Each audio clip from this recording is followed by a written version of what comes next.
సంఘం సమస్యలో ఉంటూ 7 అధ్యాయాల వరకు కూడా అనుభవాన్ని పంచుకున్నాడు.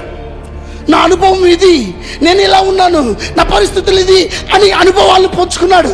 8-9 అధ్యాయాలు దేని గురించి మాట్లాడుతున్నాడు తెలుసా? ఎంకరేజ్మెంట్ గురించి మాట్లాడుతున్నాడు.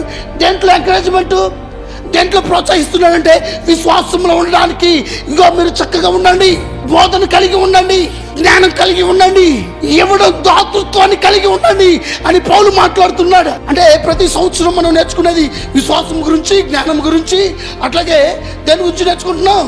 ఉపదేశం గురించి నేర్చుకుంటున్నాం. మరి ఇవ్వడం గురించి ఈరోజు నా సంగమా, అన్ని విషయాల్లో దేవుని కనపరుస్తున్నావు, కానీ ఇచ్చే విషయంలో నువ్వు ఎక్కడో తప్పిపోయావు. ఈరోజు నా వాక్యం వింటున్నావు, వాక్యం దాన్ని అవలంబిస్తున్నామా లేదా? వాక్యానుసారంగా నడవకపోతే అవర్ లైఫ్స్ ఎప్పుడు ఇలాగే ఉంటుంది. వాక్యాన్ని అవలంబించుకుంటూ విన్న మాటలు నెమరు వేసుకుంటూ ఎస్ ప్రభువా నేను ఆ రీతిగా బ్రతకాలి అనే ఒక నిర్ణయం తీసుకుని కనుక నడవగలిగితే దేవుని దీవించబోతూ ఉన్నాడు.